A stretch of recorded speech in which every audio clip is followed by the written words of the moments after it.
Yeah one time settlement fee reimbursement బకాయిలపై కాలేజీలకు CM ప్రతిపాదన. ఇక నుంచి సకాలంలో చెల్లింపులు చేస్తాం. తెలంగాణ ఏర్పాటుకు నిరుద్యోగమే ప్రధాన కారణం. దీన్ని పరిష్కరించకపోతే ప్రజాప్రతినిధులు విఫలమైనట్లే. ఏ పరీక్షలు రాయని వాళ్లే వాయిదా దీక్షలు చేస్తున్నారు. జాబ్ క్యాలెండర్ ప్రకటించి నియామకాలు చేపడతాం. ప్రైవేట్ ఇంజనీరింగ్ కళాశాల యాజమాన్యాల సమావేశంలో ముఖ్యమంత్రి రేవంత్ రెడ్డి వ్యాఖ్యలు.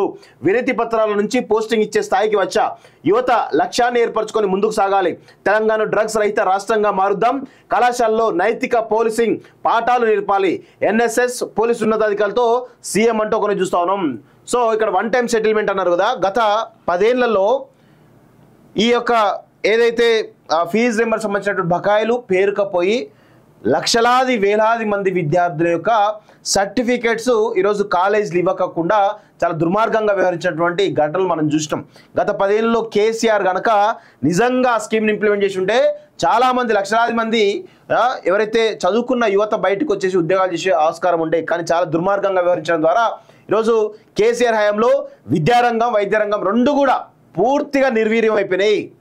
సో ఈరోజు రేవంత్ రెడ్డి నిన్న వన్ టైం సెటిల్మెంట్ అంటూ ఆయన తీసుకొస్తున్నటువంటి ఏదైతే పాత బకాయిలు లేవో సరే 1 లక్ష రూపాయలు రావాలనుకుంటే 20,000కో 25,000కో సెటిల్ చేసేసి క్లోజ్ చేసి మళ్ళీ ఫ్రెష్గా స్టార్ట్ చేద్దామని చెప్పేసి ఒక ప్రతిపాదన తీసుకురావడం జరిగింది. దీనివల్ల కాలేజీలకు లాభమే, ప్రభుత్వానికి కూడా ఎంతో కొంత మంచి చేసినటువంటి ఒక పేరు అయితే ఉంటుంది. సో అద్భుతమైనటువంటి నిన్న ఈ వన్ టైం సెటిల్మెంట్ కావచ్చు లేకపోతే ఫీ రింబర్స్మెంట్ విషయంలో కావచ్చు నిజంగా రేవంత్ రెడ్డి గారు ఇచ్చినటువంటి ప్రతిపాదన అవుతుందో మనం అందరం కూడా అప్రిషియేట్ చేయాల్సిందే, ఖచ్చితంగా చేయాల్సిందే. ఎందుకంటే మొత్తం పేమెంట్ చేయాలని ప్రభుత్వానికి చాలా పెద్ద భారమే. సో నాకు తెలిసి ఎంతో కొంత చాలా భారీ అమౌంట్ ఉంటుంది. దాన్ని వన్ టైం సెటిల్మెంట్ కింద క్లోజ్ చేసే ప్రయత్నం చేయాలని చూస్తున్నాడు. చేసి దాని తర్వాత మళ్ళీ ఫీజు రింబర్స్మెంట్ మళ్ళీ పక్కగా ఇంప్లిమెంట్ చేయడానికి రేవంత్ రెడ్డి ప్లాన్ చేస్తున్నాడు. సో దీనివల్ల చాలా మంది చదువుకు దూరంగా ఉండే వాళ్ళకు ఎవరైతే పేద విద్యార్థులు ఉంటారో వాళ్ళకు ఊరటనిచ్చే అంశంగా కనబడుతూ ఉంది. ఇంకొక విషయం ఏంటంటే కాలేజీలు కూడా చాలా దుర్మార్గంగా ఈరోజు ఏదైతే ప్రభుత్వాలు ఫీజు రింబర్స్మెంట్ చెల్లించకపోతే వాళ్ళు ఆ సర్టిఫికేట్ ఇవ్వకుండా చాలా ఇబ్బంది పెట్టినటువంటి దాఖలాలు ఇంకా లక్షలాది మంది విద్యార్థుల సర్టిఫికేట్లు ఇంకా ఇంజనీరింగ్ కాలేజీలో అట్లే మూలిగి ఉన్నాయి వాస్తవంగా. సో కొంతమంది డబ్బులు కట్టిరు, ఇప్పుడు ఫీజు రింబర్స్మెంట్ ఇస్తారు. ఇచ్చిన తర్వాత మరి ఆ డబ్బులు కట్టిన వాళ్ళ సంగతి ఏంది? వాపస్ ఇస్తారా అంటే ఇవ్వరు. ఈ యొక్క దుర్మార్గంగా ఈ కాలేజీలు కూడా ప్రైవేట్ ఇంజనీరింగ్ కాలేజీలు కూడా దుర్మార్గంగా వ్యవహరిస్తూ ఉంటాయి. కనీసం మానవత్వం లేకుండా వ్యవహరిస్తూ ఉంటాయి. అంతా మల్లారెడ్డి లాంటి దొంగలు తయారయ్యారు. మొత్తం ఇంజనీరింగ్ కాలేజీలు అంతా కూడా మల్లారెడ్డి లాంటి దొంగలు, ఆ పల్లరాజేశ్వరరెడ్డి లాంటి దొంగలు తయారై 50 ఇద్దరు కలిపి 50 కాలేజీలు ఉంటాయి తెలంగాణలో. అన్నీ ఒక పెద్ద సిండికేటే కదా. ఎన్ని సిండికేట్ మళ్ళీ అది.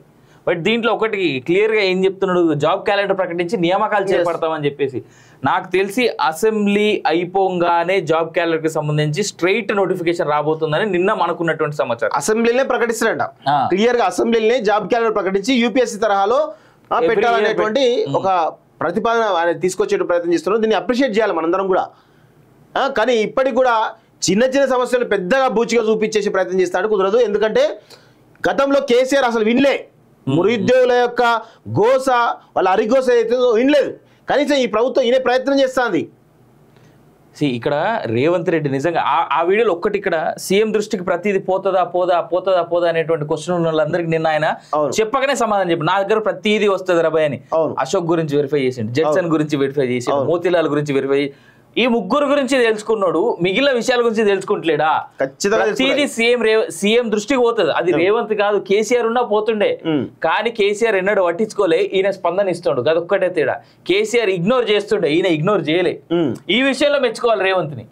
We are not supporting to the government, but at least we're respecting that they are representing, they are responding to what is happening in the state. ఆ విషయంలో మాత్రం ఖచ్చితంగా మెచ్చుకోవాల్సినటువంటి అంశం ఉన్నది ఇక్కడ. కేసీఆర్ ఏమన్నా క్వశ్చన్లు ప్రెస్ మీట్లలో క్వశ్చన్ లేదు, ఏం వాయా రాహుల్, ఎవడు వాయా నీకు నేర్పించింది, మీ పేపర్ వాళ్ళు నేర్పించింది ఇదేనా అన్న క్వశ్చన్లు అడిగినటువంటి స్థాయి నుంచి ఇలా దీక్షలు చేస్తున్నది. అఫ్కోర్స్ అది మంచి దీక్ష, దొంగ దీక్ష, చెడ్డ దీక్ష, ఎవరి స్వార్థం ఉన్నది అనేటువంటి విషయాన్ని పక్కన పెడితే ఇవాళ ఒక సీఎం వాళ్ళు ముగ్గురు దీక్ష చేసారు, ఆ ముగ్గురు గురించి రిపోర్ట్ నాకు ఇవ్వండి అని ఆయన ఇన్ఫర్మేషన్ తెప్పించుకొని వాళ్ళ గురించి ఒక మీట్లో మాట్లాడడం అనేటువంటిది that shows how committedly he has working. ఆ విషయాన్ని అర్థం చేసుకోవాలని కూడా రిక్వెస్ట్ చేస్తా ఉన్నాం. ఇర్రెస్పెక్టివ్ ఆఫ్ ద పార్టీస్, ఆయన ఏ పార్టీలోనే ఉండియండి, మనకు అనవసరం. బట్ ఇవాళ మనకు ప్రభుత్వ అధినేతగా, ఈ రాష్ట్ర అధినేతగా ఆయన ఉన్నాడు, ఆయన పని చేస్తా ఉన్నాడు అనే దానికి అది నిదర్శనం అని మాత్రం ఆ ఒక్క యాంగిల్లోనే గుర్తుపెట్టుకోవాలని నేను చెప్తా ఉన్నా.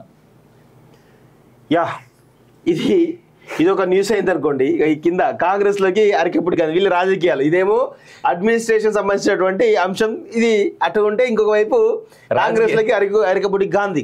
ఒక్కొక్కసారి నాకు అనిపిస్తుంది, అంటే ఇంకొక యాంగిల్లో మనం అనాలిసిస్ చేసినప్పుడు అన్ని రకాల 360 మనం థింక్ చేయాల్సిన అవసరం ఉంటుంది.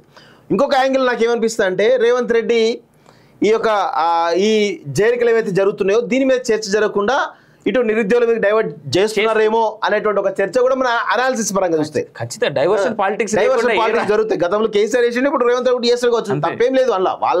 వాళ్ళ పొలిటికల్ ఎదుగుదల కోసం కావచ్చు, లేకపోతే పొలిటికల్ స్ట్రాటజీలో భాగంగా ఇవన్నీ జరుగుతూ ఉంటాయి. దాన్ని మనం అర్థం చేసుకోవాల్సిన అవసరం కూడా ఉంది.